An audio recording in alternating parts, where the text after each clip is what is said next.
Delhi railway స్టేషన్లో తొక్కిసలాట ఎలా జరిగింది, దానికి కారణం ఏంటి, బాధ్యులు ఎవరు, దీనికి సంబంధించి ఆర్పీఎఫ్ ఒక నివేదిక ఇచ్చింది. ఆ నివేదికలో ఉన్న ఆ ప్రధానాంశాలు ఏంటి ఒకసారి చూద్దాం ఎక్స్క్లూజివ్గా. ప్లాట్ఫామ్ మార్చడమే తొక్కిసలాటకు కారణమని చెబుతోంది ఆర్పీఎఫ్. 12వ నెంబర్ ప్లాట్ఫామ్ నుంచి శివగంగ ఎక్స్ప్రెస్ వెళ్లగానే అక్కడికి ప్రయాణికులు పోటెత్తారు.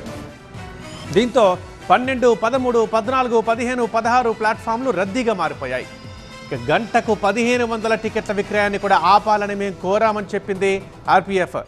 స్పెషల్ ట్రైన్ 12వ నెంబర్ ప్లాట్ఫామ్కు వస్తుందని చెప్పారు. మళ్ళీ 16వ నెంబర్కు వస్తుందంటూ ప్రకటన చేశారు. ఇలా మార్చారు అని చెప్పింది ఆర్పీఎఫ్. 2, 3 నెంబర్ ఫుట్ ఓవర్ బ్రిడ్జ్లపై వెళ్లడానికి ప్రయాణికులు మెట్లెక్కుతుండగా ఆ తొందరలో తొక్కిసలాట జరిగిందని ఆర్పీఎఫ్ నివేదిక ఇచ్చింది.